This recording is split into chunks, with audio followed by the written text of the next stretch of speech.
Hi, folks. You're watching and listening to a very special edition of Open Bar. I'm Mike Morales, your host, and Master Catador, Chief Master Catador for Tequila Aficionado Media.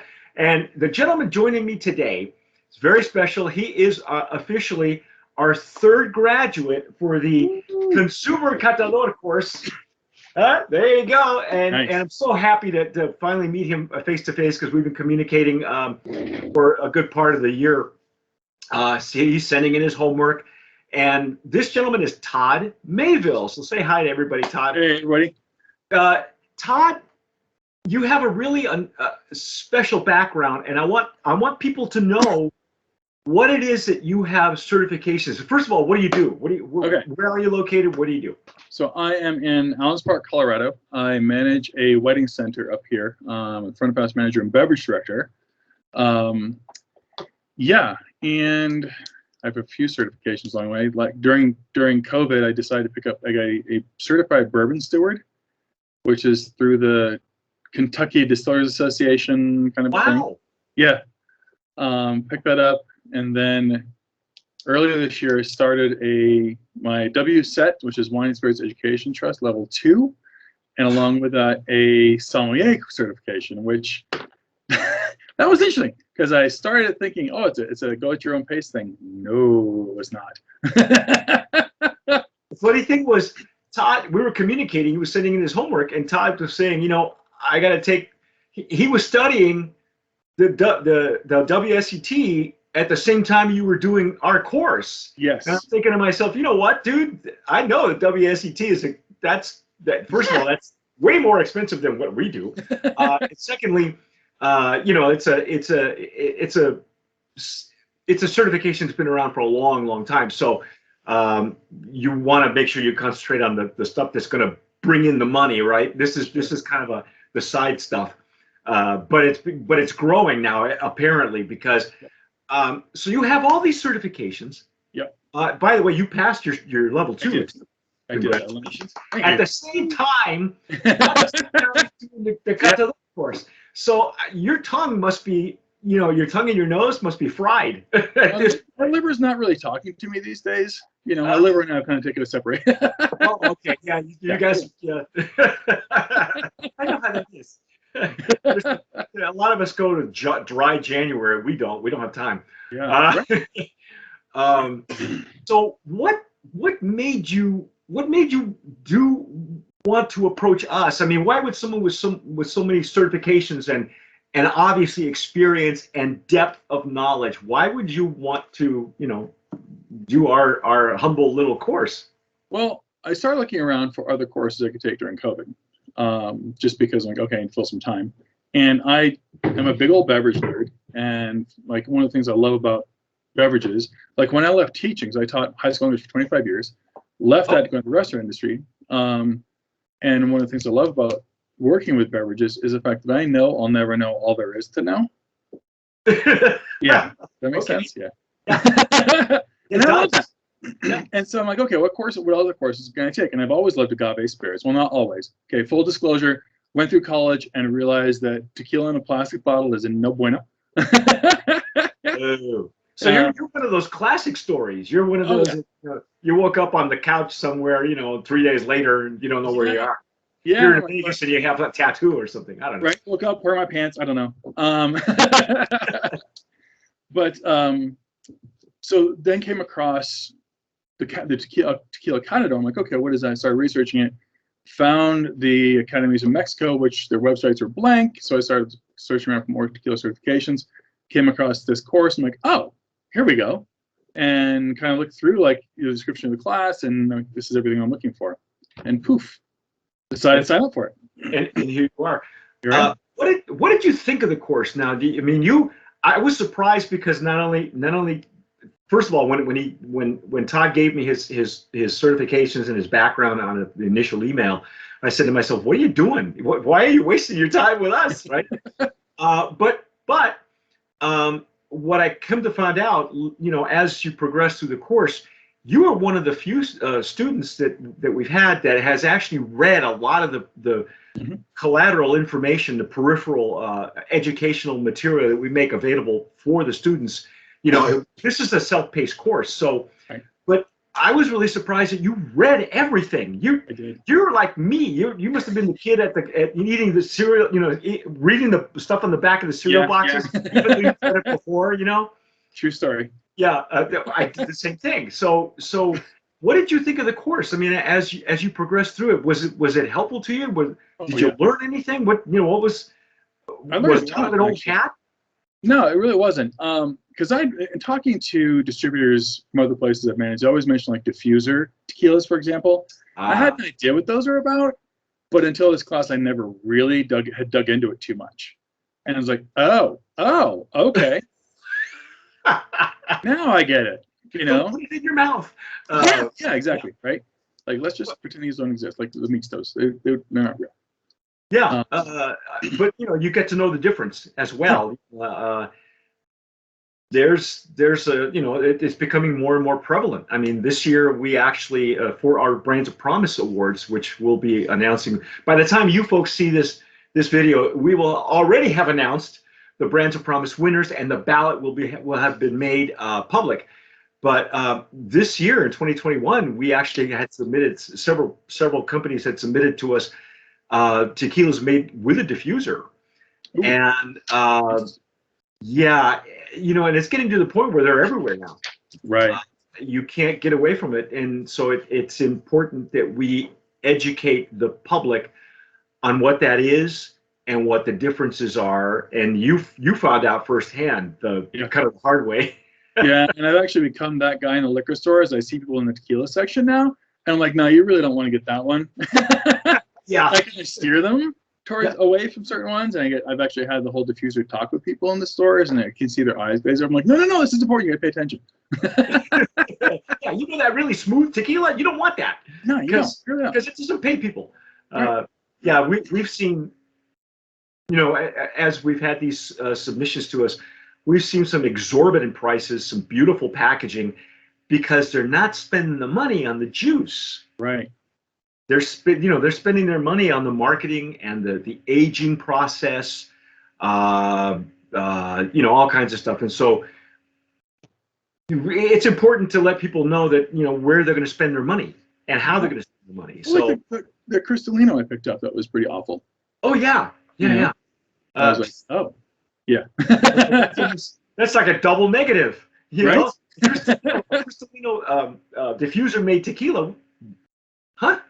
Yeah. Okay. All right. Well, whatever. What was there something? Were there certain aspects specifically that you were impressed with, or that you thought needed a little bit more work in the course, or how what was your general overall feeling when you took it as you progressed? I really enjoyed tasting the variety of tequilas as well. Even like the vertical tasting, horizontal tastings, that was really cool. Mm-hmm. I think just in general, I maybe like a history of tequila. I mean, I know a little bit of the history of tequila, but I've been kind of digging into that more. Thanks to this course, I got motivated too. I actually just picked up a book, How the Gringos Stole Tequila. Yeah. Which is on my next to read list. Yep. Because I definitely am interested in all of those pieces as well, like as far as socioeconomic impact. And there was that one reading we did that I found really interesting. Yeah, I kind of like. Yeah, you actually read a couple of my books, actually. The Vinaxis, the Tequila's Dirty Little Secret. We have free plug. Oh, yeah, there you go. There you go. Wow, get your books now, ladies and gentlemen. Exactly. On sale now. Did you now?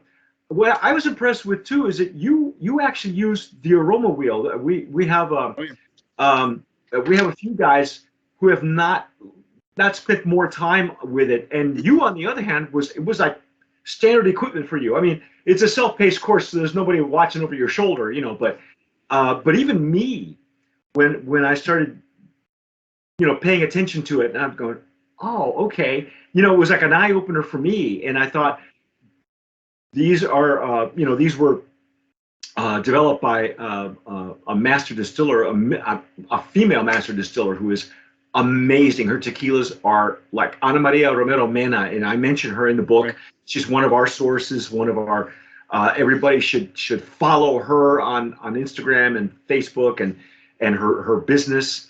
And she's been behind some of the biggest brands lately in the last 3 years, and we've had most all of them. And we just had a delivery of another one that she's responsible for. I had no idea.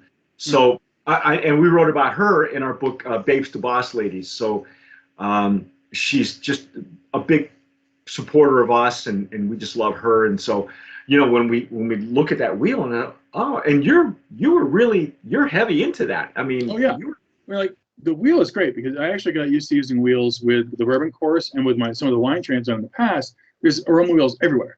You can't avoid them. I even found one for gin that I've been using, the whole thing, and they're great to have. And so useful when because you're like, okay, I got my nose in this thing. What am I smelling? And it kind of helps you focus. Like, no, I'm not. That's not banana. Oh, that's olive. Okay, yeah, I got that. Yeah. Kind of helps focus it. Have you ever been to a tequila distillery?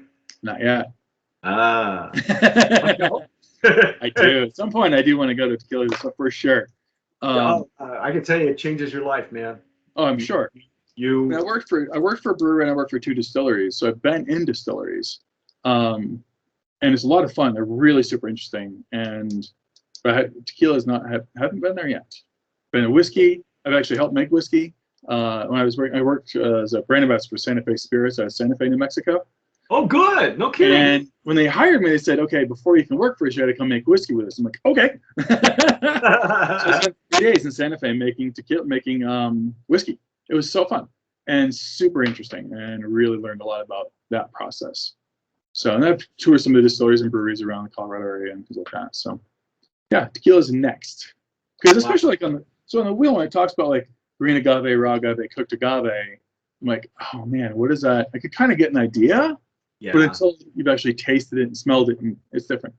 It's very few times can you have a piece of agave actually in the United States, unless you're in Central California, where they're actually making blue agave spirits with blue agave being cultivated in California. Right. They call it the Miss California Project. And I wrote about that in another book. So that's agave spirits around the world is okay. Oh yeah, that's on my shopping list. It's just go on the website. All of our books are there. They're all available on Amazon. Agave Spirits Around the World is very special to me because of that book and writing the research on that. I was able to obtain blue agave spirits from New Zealand. We had one sent to us from Australia that was more of a mezcal. It's divine. We're getting stuff that's have Mexican heritage, but is not necessarily blue agave. We had a couple of Mexican rums that were sent to us. Oh man, I'm telling you. Try those. Yeah. Oh my gosh. There's one I saw, not Paranubes. What's the name of it? Is it Derrumbes? Might be. Yeah, I think it's that one. I saw one.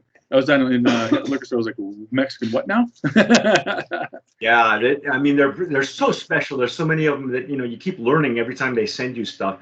And like I say, I've got a blue agave energy drink down on the floor of this office, and that's next, for us. What would you tell people that are considering taking the course? Yeah. In fact, I got an email recently from a young lady who was a blogger, was primarily focused on wine, and she wants to kind of rebrand and refocus her approach. And she asked us a couple of questions. And what would you tell people who are considering, jumping on the tequila bandwagon and maybe looking at this course and going, is it really worth it? What would you tell? I mean, honestly, it is worth it, just because there's also attention, quite frankly, there's a lot of attention on whiskey, and that's great. And I love whiskey, but there are a whole lot of other spirits out there. And I think, like, I'm not going to talk about vodka's whatever. Tequila is such an incredibly complex spirit, and there's such a history behind it, that if you're going to serve it, especially if you're going to serve anything other than your basic like nightclub or dive bar, you really should be able to talk about it intelligently, and being able to say, yeah, this is why this one's better than this one, or look for that little nom number. What does that mean? Those kind of things. That's important to know.